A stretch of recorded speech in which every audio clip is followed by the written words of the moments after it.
on, pre-Ks. Find a spot you like a lot. 1, 2, 3. Find a spot you like a lot. Listen to me. Find a spot you like a lot. 3, 2, 1. Find a spot you like a lot. We'll have some fun. The last time I saw you was Friday, Friday, Friday. The last time I saw you was Friday, but no, that's not today. I never see you on the S days. I never see you for the weekend, Saturday and Sunday, but time keeps passing. I saw you on Friday, the 3rd day. What a fun April Fool's Day we had on the 1st day of April. And don't forget, we're counting those April showers. So after 3 comes the number, you got it, 4. Down and over and down some more makes the number 4. Down and over and down some more makes the number 4. Saturday was the 4th day. I hope you had a very nice weekend. And after number 4 comes the number 5. Down with a belly and a hat on its head makes the number 5. Sunday was the 5th day, and today's the day that comes after 5. Can you remember what comes after 5? 6. Good job, pre-Ks. Go down and pick up the sticks and make the number 6. Go down and pick up the sticks and make the number 6. Today is the 1st day of the week. After Sunday comes, what? I can't hear you. Monday, Monday. Monday is the 1st day in the school week. Yes, it's Monday. Show me an M. Monday. Monday is the 1st day in the school week. Today is Monday, the 6th day in the month of April. Those April showers, they come your way. They bring the flowers that bloom in May, so don't cry in April. There's going to be a lot of rain, but that's what makes everything grow. We do get to put a rainy raindrop on today's Monday. I saw some raindrops coming down on my windshield on my way into school today. We're going to be counting them, even if it's just a little bit of drizzly rain. You might have seen some of that over the weekend. Or really raining, or even thunder and lightning. We're going to be keeping track of this, and maybe we'll beat the record of 15 rainy days one year here at Piper School. I'm so glad you could come join us. Let's see what our family is today. Mix 'em up, mix 'em up, mix 'em up, mix 'em up, mix 'em up. Gonna mix 'em high, mix 'em low, mix 'em behind my back. Mix 'em up. We're gonna mix 'em up. Ooh, take a vowel and a consonant, put 'em together. You've got a family. Take a vowel and a consonant and put them together. You've got a family. I love families. Lots of family fun with the IG family. Let's take a look. There's pig with a P and fig with an F, dig with a D, big with a B, twig with a TW, wig with a W, jig, dance with a J, and rig. Oil comes out of an oil rig with an R. Let's do it together. There's pig and fig, like Fig Newtons. Big and dig and twig, wig, jig, rig in the IG family. Good job, pre-Ks. And we always say the pledge to the flag. We're glad we live here in America. So every day we say the pledge. Stand up. Take your right hand, put it on your heart, thump, thump, thump, thump, and see if you can remember the words to the pledge. I pledge allegiance to this flag of the United States of America and to the republic for which it stands, one nation, under God, indivisible, with liberty and justice for all. Good job, pre-Ks. I'm glad you remember all the words for that pledge. Today we're talking about things that grow. Well, you grow. You're growing all the time. And I see it when you walk through my door. You're all taller. You're getting taller every single day. You're getting bigger and heavier. You eat good food every single day. But everything grows. Grown-ups grow too. You can't see it because we're not going to get any taller and we don't want to get any wider. But our hair's growing. I had to cut some hairs from my eyes the other day because they were right down where I couldn't see. I cut my nails all the time because they keep growing. So everything is growing. But everything doesn't doesn't start off the same way. Things start in a different way. And today we're going to talk about the 3 different ways that things start. So let's get the board so you can see it better. First, we're going to talk about things that come from a seed under the ground. Can you imagine? It's very dark and very brown underneath the ground. But some things come from a seed underneath the ground. Lots of things grow under the ground. Look at all the vegetables that you eat, all the vegetables. The ones that grow above the ground, like the lettuce, and the cauliflower, and the broccoli, and the peppers, and the cucumbers, and the pumpkins, they all come from a seed. All the things that grow under the ground. Oh, remember the carrots and the beets and the rutabagas. They grow underneath the ground. All the things, the fruits that you eat every day, the apples, the pears, the bananas, the mangoes, they grow on a tree that starts off as a seed. All the bushes, the grapes and the blueberries start as a seed. All the flowers you see coming up now, the purple ones, oh, I found a purple one in my yard.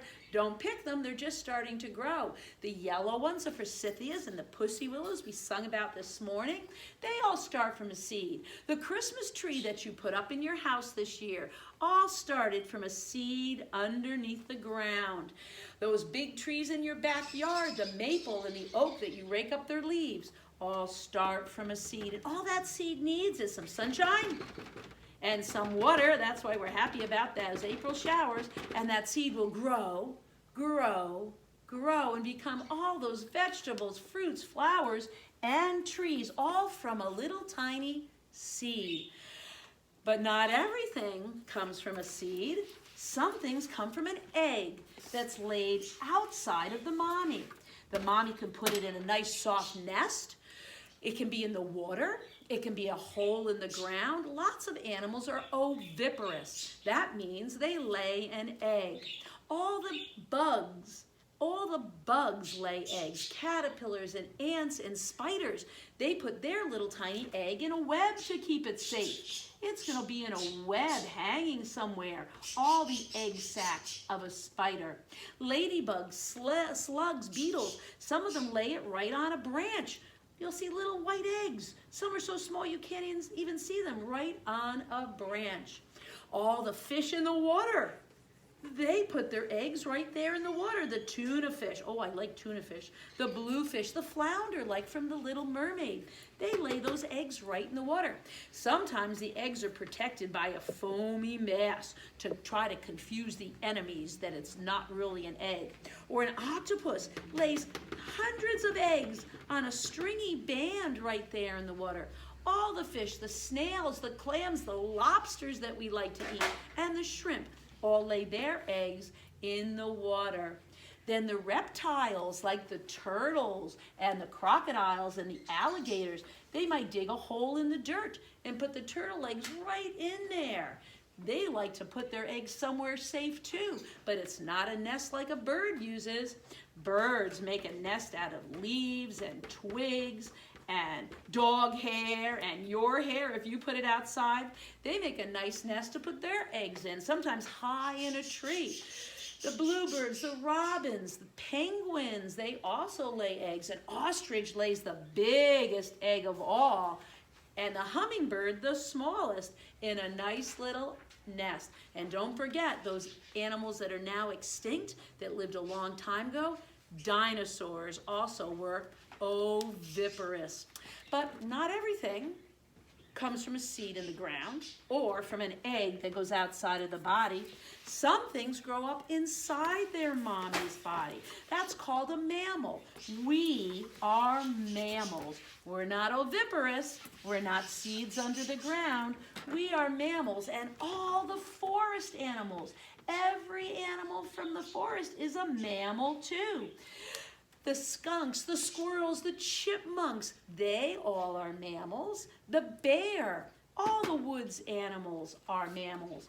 All the animals that live in the barn, except for the chickens and the turkeys and the goose, they are mammals as well. The horse, the sheep, the goat, the cow, those are all mammals.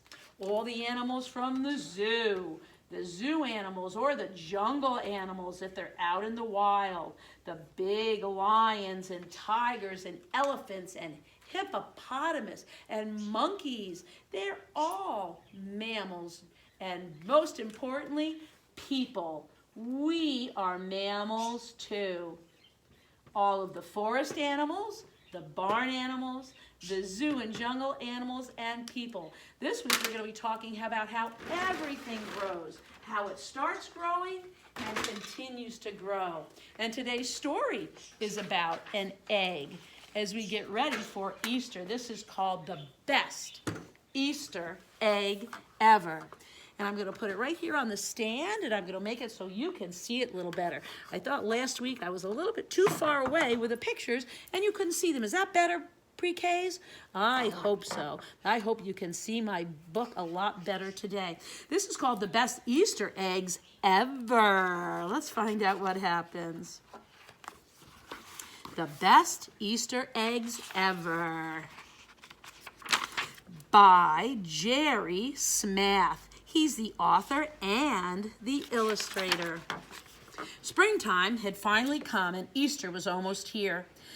This was a busy time for Easter Bunny, who painted the Easter eggs all by himself. He took those plain white eggs and made them ready for Easter. Each of the Easter Bunny's little helpers had a special job to do. Willa Bunny was in charge of weaving all the Easter baskets. Jelly Bean Bunny filled them with marshmallows, chicks, chocolate, and jelly beans. And Bella Bunny tied the ribbons, beautiful bows, to the handle of each basket. "I like your polka-dotted egg," she said to the Easter Bunny. "Oh, thank you," said the Easter Bunny, "but I need a new design for my eggs this year. I see polka dots even when I'm not painting them." "Can we help you?" asked his helpers. The Easter Bunny thought a while and then said, "Well, maybe you can." Easter Bunny handed each of them an unpainted white egg and a paint box with lots of brushes. "Let's have an Easter egg contest this year," he said. "Whoever paints the best Easter egg wins, and the winner can paint their design on all the Easter eggs this year." The three little bunnies cheered. They each went a different direction, hoping to find something pretty to paint. "Be back in time for dinner," called the Easter Bunny. "We're having carrot stew tonight." Willa Bunny loved the seashore, so that's where she went. While curious seagulls looked on, she scanned the beach for something interesting to paint. It didn't take long. Not far away stood a tall lighthouse with bold red stripes. Willa took out her widest brush and painted those same wide red stripes on her Easter egg. Because he loved the spring colors, Jelly Bean Bunny searched, and it took him into the country. Spring flowers everywhere showed off their beautiful colors as if to say, "Paint me, paint me." So that's just what Jelly Bean Bunny did. Using his prettiest colors, he painted flowers on each of the eggs. Bella Bunny walked and walked, but didn't see anything she wanted to paint. Then looking up, she saw fluffy white clouds floating across the blue sky. One looked just like a bird. Another looked just like a carrot. One cloud even looked like the Easter Bunny. Bella thought the clouds would be fun to paint on her egg, but when she stopped to paint them, the wind blew the clouds further away over the woods. Bella kept running after them. Deeper and deeper into the woods she ran. Suddenly the sky grew dark and the clouds disappeared. Bella Bunny found herself tired and alone without even having painted her egg. She was trying to find her way out of the dark woods when the moon suddenly appeared. Suddenly, Bella knew what her Easter egg design should be. She took out her brush, and by the light of the moon, she painted all those beautiful golden stars that filled the nighttime sky. Easter Bunny was in the kitchen cooking his stew when Willa and Jelly Bean returned. "Where is Bella?" he asked. "On our way here, we saw her running into the woods," said his helpers. Easter Bunny was worried. "We must go and look for her right now," he said. Using flashlights to light their way, Easter Bunny, Willa, and Jelly Bean went into the dark woods. "Bella, Bella, Bella," they called as they searched. Finally, they found her. She was sound asleep in her wheelbarrow. Easter Bunny gently picked up the little helper who was sleeping, and Jelly Bean led them out of the woods with his flashlight. Once at home, all three bunnies were put to bed. "It's been a busy day for all of you," said the Easter Bunny. "Tomorrow, after a good night's rest, I'll look at the eggs that you've all painted." When morning came, Willa Bunny was the first to hop out of bed. Come on, everybody, wake up," she called. "Today, the Easter Bunny's going to pick out our design, the one he likes best for all the Easter eggs." "Here he comes now," Bella said sleepily. The bunnies proudly held up the 3 different eggs. Easter Bunny looked at each one very carefully. "I've never seen such bold red stripes," he said to Willa. "Look at those beautiful flowers," he said to Jelly Bean. "Your stars shine brighter than the real ones in the sky," he said to Bella Bunny. "You all win the contest," said the Easter Bunny. "I want all of your designs on my Easter eggs this year." Then he hung a bright gold medal on each of their creations. The 3 bunnies were overjoyed. They started to paint the Easter eggs right away. While Willa Bunny painted her bold red stripes, Jelly Bean Bunny painted his pretty flowers, and Bella Bunny painted her shiny gold stars. Easter Bunny smiled as he watched his little helpers at work. "This year's Easter eggs will be the best Easter eggs ever," he said. And he was right.